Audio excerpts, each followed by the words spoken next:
Hello guys, this is Kishor. Welcome to advance nursing classes. Friends, आज का हमारा topic है इंट्रोडक्शन टू ओबीजी। ओके, ये टॉपिक हमारा कंटिन्यू है अभी और एक दो क्लास तक कंटिन्यू रहेगा। तो स्टार्ट करने से पहले आज का क्लास मैं आपको बता दूं कि आपको थोड़ा बैकग्राउंड से साउंड आ रहा होगा क्योंकि बारिश बहुत ज़्यादा हो रहा है। ठीक है, तो बैकग्राउंड से हल्का फुल्का साउंड आ सकता है। तो आज हम देखेंगे इंट्रोडक्शन के बारे में ओबीजी का।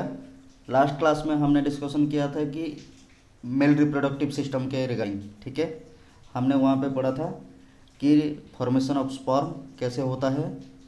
Okay, male reproductive organs and उसका लेंथ, वाइड्थ और क्या क्या उसका इन्वॉल्वमेंट रहेगा ओबीजी में, उसके बारे में हम लोग डिस्कशन किए थे। आज की क्लास में हम डिस्कशन करेंगे female reproductive system and the organ involve in OBG. Okay, so चलिए स्टार्ट करते हैं। फर्स्ट देखेंगे हम फीमेल रिप्रोडक्टिव सिस्टम का जो ऑर्गन्स हैं। ठीक है, फीमेल रिप्रोडक्टिव सिस्टम का जो ऑर्गन्स हैं वो दो पार्ट्स में डिवाइडेड है। First one is internal genital organs and second one is external genital organs. Okay, तो इंटरनल जेनिटल ऑर्गन्स में क्या क्या आते हैं। ठीक है, इंटरनल जेनिटल ऑर्गन्स में क्या क्या आते हैं वो है ovaries, fallopian tube, uterus and vagina. Okay, ovaries, fallopian tube, uterus and vagina. Here is the diagram, you can see here. Okay, ये हो गया आपका ओवारीज।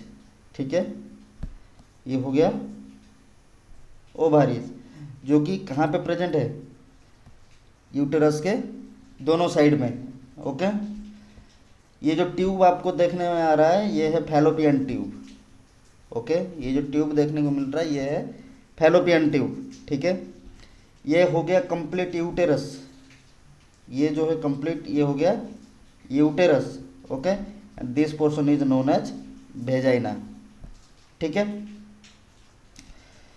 नेक्स्ट हम देखेंगे एक्सटर्नल जेनिटल ऑर्गन। ठीक है, वो तो गया इंटरनल जेनिटल ऑर्गन। अभी हम डिस्कशन करेंगे एक्सटर्नल जेनिटल ऑर्गन क्या क्या है। एक्सटर्नल जेनिटल ऑर्गन में आते हैं mons pubis, labia majora, labia minora, clitoris, vestibule, perineum. Okay, labia majora, labia minora, okay, clitoris, perineum. ठीक है, ये सब आते हैं एक्सटर्नल जेनिटल ऑर्गन में। देन डिस्कशन करेंगे हम वन बाय वन, डिटेल्स में डिस्कशन करेंगे। फर्स्ट स्टार्ट करेंगे इंटरनल ऑर्गन से। ओके, सो इंटरनल ऑर्गन में फर्स्ट हमारा पॉइंट था ओवारीज। ओके, ओवारीज क्या है, ये इसका फंक्शन क्या है ओवारीज का, वो क्या है, ओव्यूम जो हमारा एग सेल है। ओके, ओव्यूम क्या है, एग सेल है। ठीक है, वो क्या करता था, उसको ओवारी का काम है उसको प्रोड्यूस करना। ठीक है, ओवारी का काम है उसको प्रोड्यूस करना एंड एक्सपेल आउट करना। ठीक है, जो हमारा ओव्यूम है, ओव्यूम एग सेल है, ओवारी का काम क्या है, ओव्यूम का प्रोडक्शन में हेल्प करना एंड उसको एक्सपेल आउट करना। एक्सपेल आउट कहाँ करना है, फैलोपियन ट्यूब में। ठीक है, देन ओवारी क्या करता है, ओवारी फीमेल हार्मोन का प्रोडक्शन करता है, सिक्रेशन करता है, वो है एस्ट्रोजन एंड प्रोजेस्टेरॉन। ठीक है, जो कि हमारे क्या सेकेंडरी सेक्सुअल कैरेक्टरिस्टिक को डेवलप करते हैं ये फीमेल हार्मोन। ठीक है, उसको कौन सीक्रेट करता है, ओवारी। देन क्या होता है, हमारा जो एग सेल है, फीमेल का जो एग सेल है उसका क्या नाम है, ओव्यूम। ठीक है, फीमेल एग सेल का क्या नाम है, ओव्यूम, जबकि मेल में ये क्या था, स्पर्म था। Okay, length of ovary, ovary का जो लेंथ है वो कितना है, 3 to 5 सेंटीमीटर। ओके, वाइड है 2 to 3 सेंटीमीटर, थिकनेस है 1 सेंटीमीटर, उसका वेट हो जाएगा 0.14 से लेके 0.30 ounce. And if you want to convert it into grams then you can write it 2 to 3 grams. Okay, then location, ये कहाँ पे सिचुएटेड होता है, मैं आपको दिखाया था डायग्राम में कि इधर side of uterus, one on इधर साइड ऑफ यूटेरस, यूटेरस के दोनों तरफ में प्रेजेंट होते हैं। देन शेप क्या है इसका, ऑनसिल्ड आलमंड, ठीक है, ऑनसिल्ड आलमंड जैसा इसका शेप है। तो ये रहा हमारा नेक्स्ट जो भी है formation of ovum sorry, formation of ovum. Male में हमने देखा था फॉर्मेशन ऑफ स्पर्म, अभी हम देखेंगे फॉर्मेशन ऑफ ओव्यूम। ओके, तो एक जर्म सेल रहता है, ठीक है, ह्यूमन बॉडी में या दूसरे भी एनिमल में क्या होता है, जर्म सेल रहता है। ये germ cell, without germ cell ये जो हमारा एग सेल है या स्पर्म है, इसका फॉर्मेशन नहीं हो सकता, ठीक है।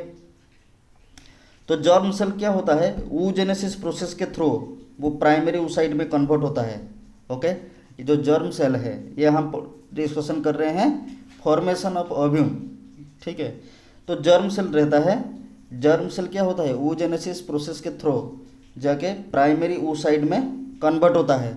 ओके, जैसे कि मेल में हो रहा था कि वो जर्म सेल कौन सी प्रोसेस में हो रहा था मेल में, वो हो रहा था spermatogenesis.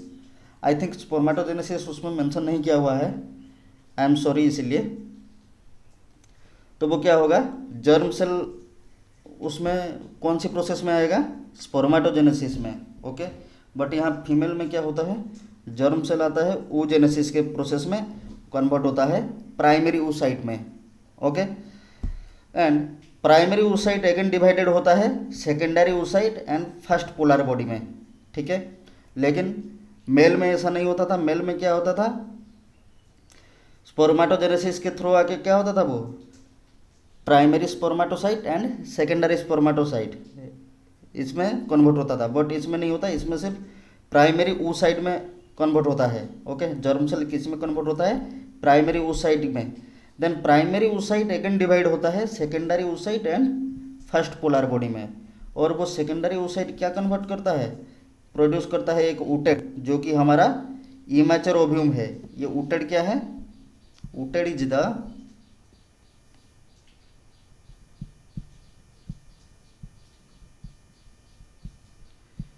ऊटेड is the immature ovum. Okay, ootid क्या है, एक इमैच्योर ओव्यूम है, ठीक है। और वो इमैच्योर ओव्यूम लेटर स्टेज में क्या हो जाएगा, एक मैच्योर ओव्यूम में कन्वर्ट हो जाएगा। ओके, तो जर्म सेल oogenesis के प्रोसेस के थ्रू आता है और कन्वर्ट होता है प्राइमरी oocyte में। Primary oocyte again divided into secondary oocyte and first polar body. Okay, then secondary oocyte किस में डेवलप होता है, ऊटेड में, ठीक है, एंड सेकेंड पोलर बॉडी में। और ये जो ऊटेड है ये लेटर स्टेज में क्या हो जाता है, एक मैच्योर ओव्यूम में ट्रांसफर हो जाता है, ठीक है। इसका ट्रांसफॉर्मेशन होता है और एक मैच्योर ओव्यूम हमको मिलता है। तो ऊटेड जो है ये एक इमैच्योर ओव्यूम है।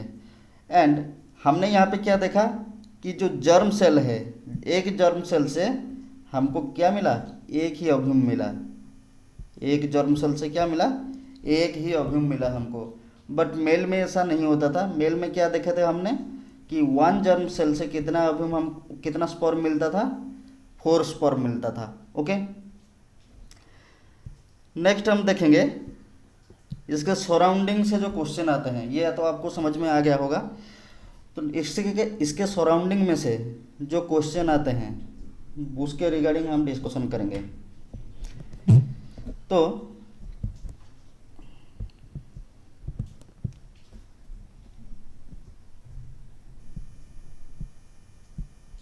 Male female, okay. तो मेल में हमने क्या देखा था, मेल का जो जर्म सेल है या मेल का जो गैमेट है, ओके, वो क्या था, स्पर्म, ठीक है। और फीमेल का क्या है, वो है ओव्यूम। ओके, मेल का स्पर्म एंड फीमेल का ओव्यूम। ये जो स्पर्म एंड ओव्यूम है, ठीक है, ये हो गया सब हमारा हैप्लॉइड सेल।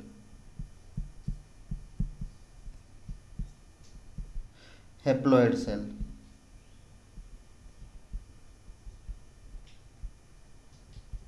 ठीक है। ये जो स्पर्म एंड ओव्यूम, ये हो गया हमारा हैप्लॉइड सेल, ठीक है। यहाँ पे क्वेश्चन आता है कि हैप्लॉइड सेल मीन्स क्या। ओके, हैप्लॉइड सेल किसको बोला जाता है, क्यों इसको हम हैप्लॉइड सेल बोलेंगे, क्योंकि इसमें क्या रहता है, एक single set of chromosome present रहता है। क्या प्रेजेंट रहता है, single set of chromosome. Okay, that is कितना, 23। ओके, इसीलिए ये इनको हैप्लॉइड सेल बोला जाता है। इसमें क्यों ये होता है, 23 एक सेट क्रोमोजोम क्यों प्रेजेंट रहता है, इसके रिगार्डिंग मैं आपको डिस्क्राइब कर रहा हूँ, आप थोड़ा फोकस कीजिएगा। तो हमारा जो होता है नॉर्मल बॉडी का जो सेल होता है, ठीक है, वो कितना होता है, उसमें 46 नंबर ऑफ क्रोमोजोम प्रेजेंट रहते हैं। ओके, जिसमें से हम अगर पेयर में कन्वर्ट करेंगे वो हो जाएगा कितना, 23 पेयर। ओके, तो 23 पेयर में से 22 पेयर जो है वो है ऑटोजम, वो है ऑटोजम। ओके, 23 में से 22 पेयर जो है वो है ऑटोजम, और लास्ट जो पेयर है 23rd नंबर जो पेयर है वो क्या होता है,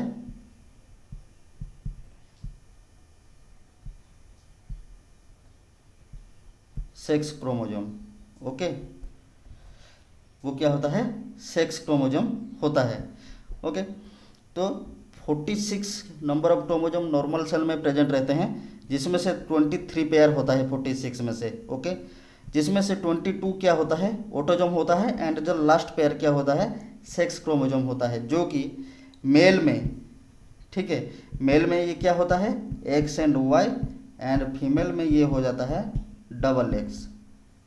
ओके, बट ये जो एक सेल है बॉडी के सारे सेल में ये प्रेजेंट रहते हैं, बट जो एक सेल होते हैं, एक सेल में ये नहीं होते, एक सेल में ये प्रेजेंट होते हैं आधा, 1 सेट, दैट इज 23। ठीक है, इसीलिए ये होता है मेल में भी, मेल का जो स्पर्म है उसमें भी रहते हैं 23, एंड फीमेल में ओव्यूम है उसमें भी रहते हैं 23। ओके, तो ओव्यूम और स्पर्म, ठीक है, ओव्यूम और स्पर्म का जो फ्यूजन होता है, ओके, ओव्यूम और स्पर्म का जब फ्यूजन होता है तब क्या बनता है, जाइगोट। ठीक है, आपको समझ में आ गया कि ओव्यूम और स्पर्म को हैप्लॉइड सेल क्यों बोला जाता है, क्योंकि इसमें 1 सेट प्रेजेंट रहते हैं क्रोमोजोम। ओके, इसीलिए इनको हैप्लॉइड सेल बोला जाता है। जब 2 हैप्लॉइड सेल आफ्टर में फ्यूजन होते हैं, ठीक है, तो उसको क्या बोला जाता है, जाइगोट बोला जाता है। और वो क्या हो जाता है, 2 हैप्लॉइड सेल जब फ्यूजन होते हैं वो फॉर्मेशन होता है जाइगोट, एंड उसको बोला जाता है डिप्लॉइड सेल। ओके, उसको क्या बोला जाता है, डिप्लॉइड सेल। डिप्लॉइड सेल कब हो जाएगा, मान लीजिए एन का मतलब अगर 23 हो गया तो एक ये हो गया हैप्लॉइड। ठीक है, जिस सेल में ओनली एन प्रेजेंट रहेगा वो हो गया haploid cell, that means 23 1 set chromosome रहेगा। और जाइगोट जो है वो डिप्लॉइड है, जिसमें क्या रहेगा, 2n प्रेजेंट रहेगा, that means 23 into 2, 23 into 2, that means 46। Okay, तो ओव्यूम और स्पर्म जो होते हैं वो एक हैप्लॉइड सेल होते हैं, क्योंकि उसमें 23 नंबर क्रोमोसोम प्रेजेंट रहते हैं, और ठीक है, आधा प्रेजेंट रहते हैं। जब इसमें से 23 और इसमें से 23 फ्यूजन होंगे तो बनता है जाइगोट। ओव्यूम और स्पर्म का जो फ्यूजन होगा तो बनेगा जाइगोट, जो कि एक डिप्लॉइड सेल है। ओके, जिसमें कितना प्रेजेंट रहेगा, 2 सेट ऑफ क्रोमोसोम प्रेजेंट रहेगा, 46। ओके, और ये जो प्रोसेस है ओव्यूम एंड स्पर्म, इनका जो फ्यूजन का प्रोसेस है उसको क्या बोला जाता है? फर्टिलाइजेशन।